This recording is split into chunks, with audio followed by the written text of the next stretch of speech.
5월 20일 뉴스버스 유튜브 방송 시작하겠습니다. 어제에 이어서 오늘 또 검찰 인사 얘기를 좀 해야 될 것 같은데요. 윤석열 사당 이렇게 얘기를 하면 특수통 검사들이 많은데 기획통으로 이 분류되는 인사가 B2 요직, 그러니까 서울중앙지검장과 검찰국장이 B2 요직인데 이 가운데 한 자리를 기획통으로 불리는 인사가 검찰국장 자리인데요. 신자용 검사인데 근무 이력을 보면 기획통인데 그동안에 이어져 온 경력을 보면 한동훈 라인이라고 볼 수가 있어요. 근데 재밌는 점은 같은 한동훈 라인인데 새로 검찰국장이 된 신자영 검사와 약간 운명이 대조적으로 좀 비교되는 근데 바로 손준성 검사입니다. 손준성 검사는 이제 저희가 취재했던 고발사주 사건에서 고발장을 전달한 핵심 피해자로 최근에 공수처에서 공직선거법 위반 공무상 비밀누설 혐의로 이제 네, 그렇죠. 고발된 상황입니다. 오늘 방송은 한동훈 장관과 손준성 검사가 어떤 관계에 있는지를 한번 보자 이런 취지에서 하는 건데 기획통 검사가 선망하는 자리들은 가장 첫 번째가 법무부의 검찰국의 검찰과장 자리예요. 그리고 두 번째가 대검의 정책기획과장. 법무부 검찰국의 검찰관은 검찰의 인사예산을 관할하는 과장이거든요. 그러면서 장관을 보좌 하는데 그런 비슷한 역할을 하는 자리가 대검에서는 정책기획과장이에요. 정책기획과장은 검찰총장, 그 법무부의 검찰과장은 법무부 장관. 예. 이렇게 보좌해서 어떤 인사, 대국회 업무 이런 것들을 하는 게 이제 대검에서는 정책기획과장 자리인데 한동훈 장관이 이 정책기획과장 자리를 했어요. 근데 이제 이 한 장관이 정책기획과장 할 때 그 밑에 데리고 있었던 검사, 기획연구관이 있어요. 예. 근데 그 기획연구관을 했던 사람이 이제 아까 말했던 신자용 검사와 손준성 검사. 근데 정책기획과장을 2년을 했거든요. 예. 근데 2년의 전반부는 신자용 검사가 네. 기획연구관을 했고 후반부에 가서 1년은 손준성 검사가 했다. 2년을 했는데 네. 보통은 총장 한 사람 정도 임기가 2년이면 한 사람 정도의 이 총장 걸리거든요. 근데 예. 한동훈 장관 같은 경우는 두 총장을 모셨어요. 왜냐하면 2013년부터 2015년까지 했는데 2013년 4월에 최동욱 검찰총장이 이제 취임을 해서 혼외자 사건으로 5개월 만에 이렇게 옷을 벗게 되잖아요. 예. 그래 이어서 이제 김지대 검찰총장이 오는데 그래서 두 분의 총장을 모시게 된 거죠.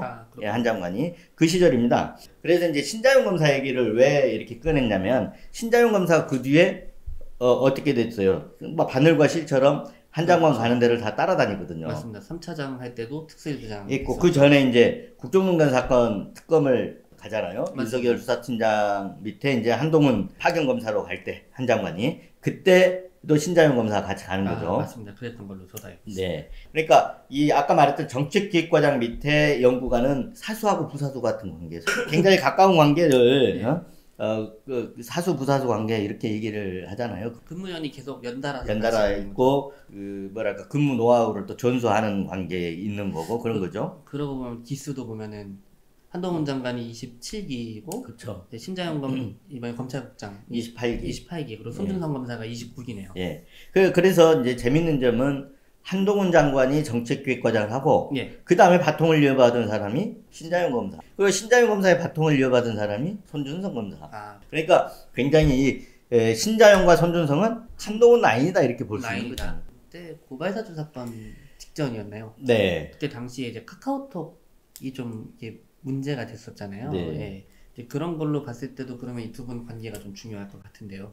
바로 그것 때문에 이제 한 장관하고 신자용 검사 얘기를 한 건데 네. 그 정도로 한 장관과 신자용 검사가 바늘과 실처럼 다닐 정도로 사수 부사수 관계였다. 그러면 한 장관과 손준성 검사도 유추해 볼 때 그런 관계가 형성돼 있던 걸로 봐야 되는 거잖아요. 그런데 이제 고발사주 얘기를 하기 위해서 지금 이렇게 이제 앞에 쭉 길었는데 고발사주 사건 당시에 MBC 검언유착 보도가 2020년 3월 31일 날 있었잖아요. 예, 맞습니다. 그리고 고발사주가 4월 3일부터 시작이 됐죠. 손준성 검사 고발사주 전달장을 보낸 게 국민의힘에 보낸 게 4월 3일이잖아요. 맞습니다. 3월 31일부터 4월 2일까지 전날 2일까지 이 한동훈 장관 그 당시에는 이제 부산고검 차장이었죠. 맞습니다. 한 장관과 손준성 검사 간의 카톡이 굉장히 급증을 하는 거죠. 네. 그리고 한 장관, 손 검사 그리고 그 당시 대검 대변인이었던 권순정 검사 이 세 명의 카톡방이 또 형성이 돼서 그때 또 카톡 대화가 급증을 하는 거죠.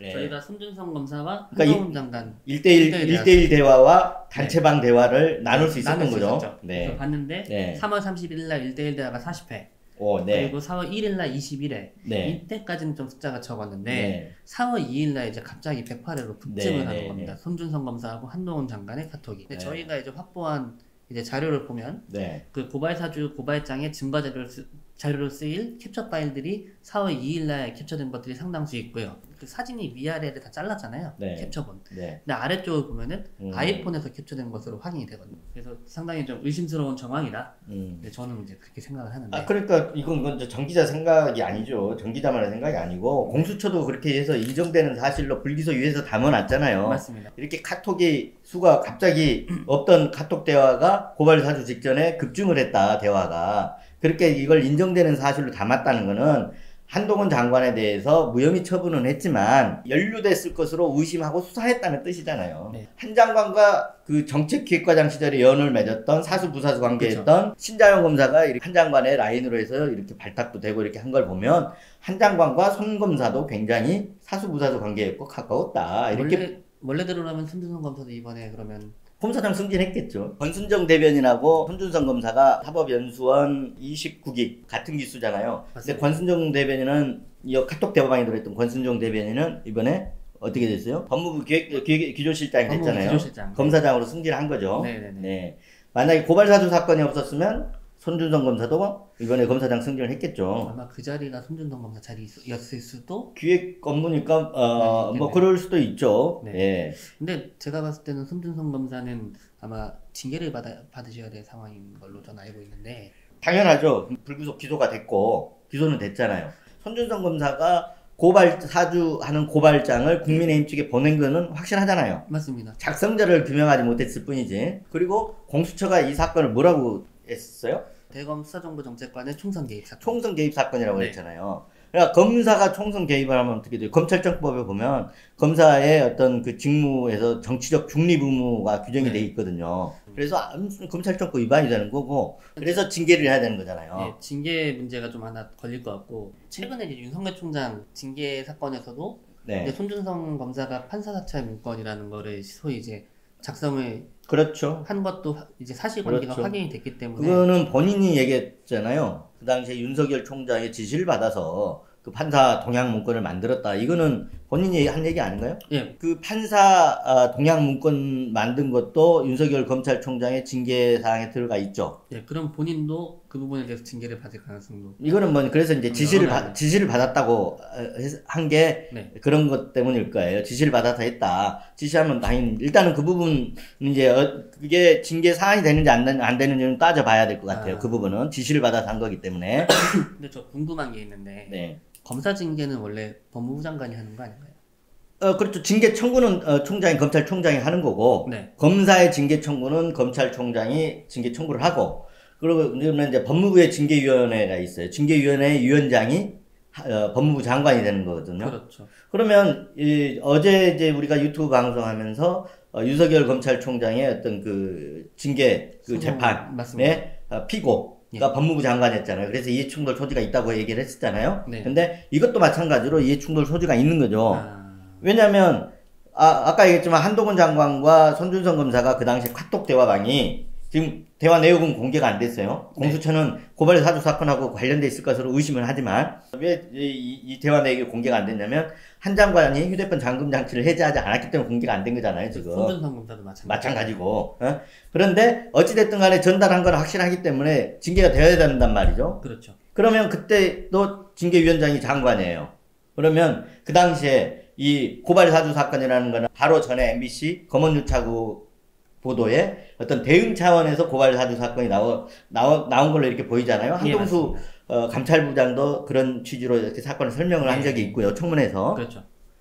그런 걸로 보면 이 역시 한동훈 장관이 손준성 검사 징계위원장이 되는 거는 이해충돌 소지가 있는 거 아니에요? 그렇게 볼 수 있잖아요. 그렇게 볼 수 있을 것 같아요. 네. 네. 바로 이제 그 점이 문제인데, 이제 일단 징계 청구가 될지도 한번 봐야 돼요. 당연히 징계 청구가 되어야 되는데, 손준성 검사는. 왜냐면 검사가 총선에 개입하면 돼요? 안 되죠. 안 되잖아. 당연히 징계 청구 사안인데, 지금 이제, 대통령이 바뀌었어요. 네. 바뀌고, 장관도 지금 바뀌었어요. 그래서 손준성 검사에 대해서 징계 청구를 하는지, 징계 청구가 됐을 때, 한 장관이 검사징계위원회 위원장인데 징계 결론은 어떻게 날 건지 예. 이것도 기자들이 굉장히 주목해 봐야 될 사안이라고 보입니다.